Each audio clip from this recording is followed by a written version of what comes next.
It's wonderful to be with you today. My name is Dr. Sal Lococo. For those of you who don't know me, I'm actually a product of the University of Toronto program. And I'm here today with the distinct honor of introducing my mentor, Dr. Ralph Anderson. He was instrumental in the roots of the society and is actually one of the 3 founding members, along with Dr. Denny DePetrillo and Dr. Michel Roy. Dr. Anderson had planned to present an address to the society in person at this meeting. However, he was unable to attend due to health reasons. Dr. Anderson instead has prepared a videotape message for the society, which I think you'll enjoy today. For those of you who don't know Dr. Anderson's background, he actually is a product of He was born in Chatham, Ontario, and attended University of Western Ontario for medical school and residency. Did his gynecologic oncology surgery training under Hugh Allen, and went down to MD Anderson to study tumor immunology in the developmental therapeutics department for 2 years before returning to Canada. He practiced in Canada for about 5 years and then chose to head to Texas to not only practice gynecologic oncology in some underserved areas, not only in West Texas but Central and North Texas, but he also actually developed a key interest in developing broad women's health programs in the context of medical education. Dr. Anderson has always had a very charismatic approach to inspiring those around him to be at their best, and through his collaborative approach of inspiring people to work together towards the common good, he, from my standpoint, has always instilled Canadian principles in those of us in the United States towards taking care of patients with the interest of making sure that no woman or no patient were left behind. So again, it is with a position of honor and respect that I introduce Dr. Anderson to you today. I think you'll enjoy his remarks, and again, thank you for taking the time to listen to us today.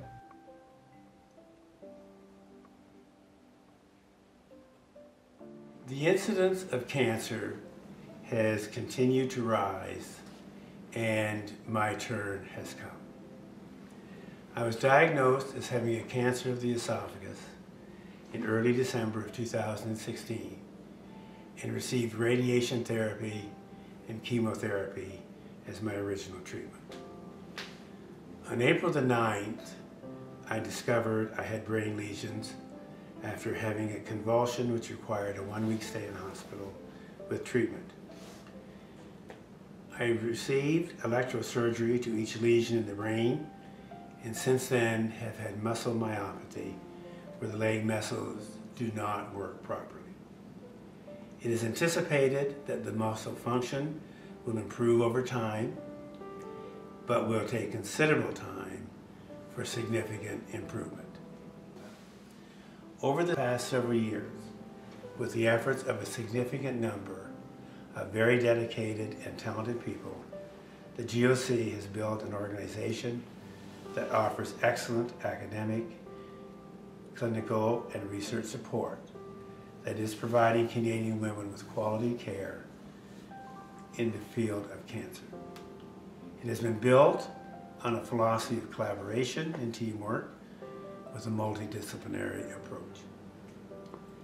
After Michel Roy, Denny DePetrillo, and myself drew up the bylaws, in March of 1980, the Society of Gynecologic Oncology of Canada was incorporated, and the first annual meeting was held in Jasper, Alberta. In May of 1980, Dr. John Carmichael was named the first president of GOC, and the society had 51 members. The GOC membership was expanded to include medical oncologists, radiation oncologists, pathologists, fellows in training, residents, nurses, scientists, and pharmacists.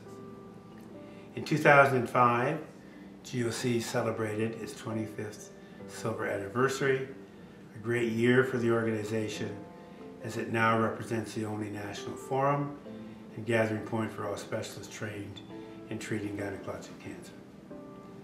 The GOC was very fortunate to have a large number of multi-talented people that have made many contributions to the development of cancer in women's health. From a personal point of view, following 4 years of residency in obstetrics and gynecology, I had a strong interest in tumor immunology as a method of cancer treatment for the future and became a project investigator in the Department of Developmental Therapeutics in the Department of Developmental Therapeutics at the MD Anderson Hospital under the direction of Dr. Emil Frey, Dr. Emil Frey-Reich, and Dr. Evan Hirsch. Initially, the approach was very basic, but over the years, over the past several years, many changes have occurred which have allowed cancer to be treated in a systemic approach as opposed to an individual organ approach. Although the success of this approach is still being investigated, it is believed that it will offer better results than the individual organ approach by itself. The Society must and will maintain its focus on the systemic approach to cancer treatment for women's health because it is the future. Ironically, my early interest in tumor immunology may now play a significant role in my future healthcare management. Although I was very instrumental in the development of the GOC, I chose to pursue a career in women's health at the University of North Texas and at Texas Tech University to develop a model for women's care involving research, clinical, and academics. The model has been developed whereby a large number of people, including clinical faculty, research faculty, nurse midwives, nurse practitioners, PAs, residents, and students, have participated in the success of our program in Texas, which has delivered quality healthcare research, teaching, and clinical care. It is clear that for the next several months, my contribution to the women's program will be physically limited, but still significant, so I am relying on you as members of the women's organization to make the appropriate contributions to continue to make the women's organization successful. The focus of what we accomplished was built around the multidisciplinary team approach, and over the past several years, with the help of everyone in the group, the organization has offered excellent clinical, academic, and research support for our faculty, residents, students, and patients. You are a wonderful group of people of whom I am very proud.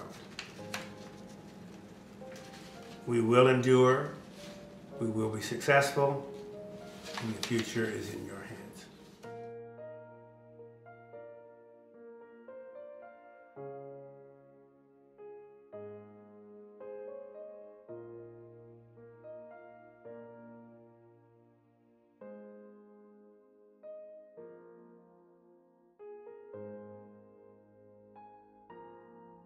If you give a little personal touch to your original meeting with Denny and Michel about putting the concepts together for the organization, I'm sure the younger members of the group would like to hear that.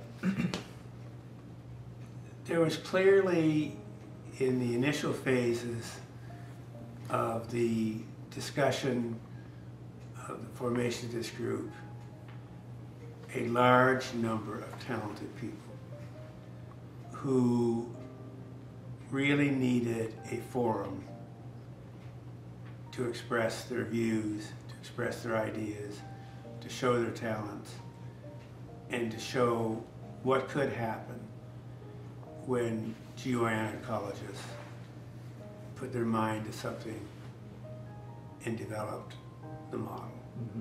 So it was really the people that were available at the time to do the work. I probably have never seen a more dedicated group, and a group that was more talented in putting together the thoughts and developing their ideas. So it was really built around the talents of the people involved. It seems to me, from historically understanding what transpired in those early days, that there seems that, having trained in Toronto for 2 years, there seems to be a very willing spirit of collaboration between the factions. You know, it was always kind of a mix of medical oncology, radiation oncology, and the surgeons. And would you like to comment on how that all kind of worked out? Well, I think, Sal, you know more than anybody that my philosophy from day one, from the day I went into being a medical student, was that more is achieved through collaboration and teamwork than is achieved by individuals. And I have never, ever wavered in any way from that. The team does it all. And individuals contribute to the team. And what is best for the team is best for the individual, and what's best for the individual is best for the team. I have always built the model on the team-orientated, collaborative model. I believe in it, and in the process of bringing together the clinical, the research, and the academics, the team approach is everything.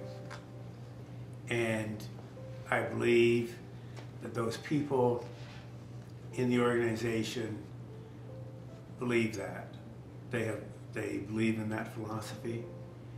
And whether you're developing a cancer unit or a women's healthcare unit, the same principles apply. And in the process of converting from being a cancer unit to being a women's healthcare unit, the same principles applied, and really account for the success that we have had. So, in that light of building a team, I'd like for you to maybe share just a few thoughts for those of the students and residents and fellows that trained with you in Canada before you came down to Texas, and those of us that have worked with you and know you well here in Texas. You've always had this charisma that has attracted people in medicine to either be a part of what you're doing, or you have this uncanny ability to inspire people to be more inquisitive, to work hard with patient care. And I can say that whether you're, and you may get a chuckle from the audience, but the Ralph Rats from Canada that originally worked with you at Western when you're in London, or the people that worked with you here as students or residents, uniformly we would all say that your inspiration truly had an impact on us becoming who we are today in medicine. And I'll comment that I have a resident, I've been at the University of Illinois for the last 8 years. And I have a third-year resident up there right now who's from Arlington, Texas. She's a UNT graduate, and she said that you wrote one of her letters for residency when she interviewed, and to this day she's one of her best residents at the University of Illinois, and she still comments today how much the students really valued what you have given to them over the last certainly decades since you've been running the UNT program.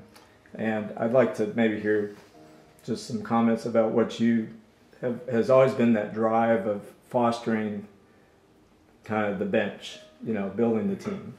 At the school, we at the University of North Texas, we have always utilized, again, same principles.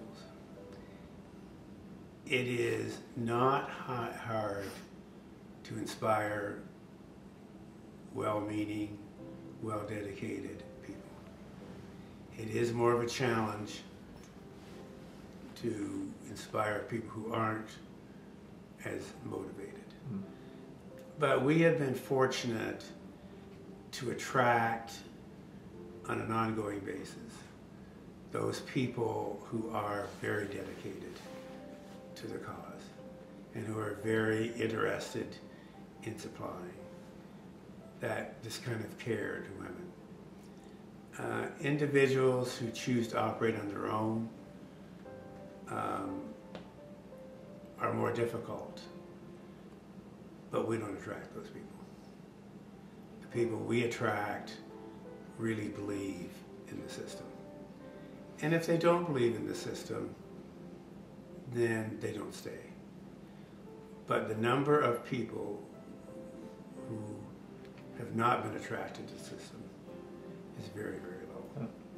Would you have some words of advice for, you know, in the organization at the meeting here for GOC? There's professors, there are program directors, you know, the educational development of the programs in Canada has evolved quite a bit, and there's multiple places. Would you have any advice for those of us that are in positions of teaching on how to inspire the people that we teach? Yeah, I have watched the development of this organization over the years, even though I haven't been as actively involved because of working in a different country. And I have noted that there is almost an infective component between them, that people who want to be part of the system will be part of the system. And I think that it's almost an infective component, that you believe in it, you trust it, you want to do it, you do it, and success is at the other end.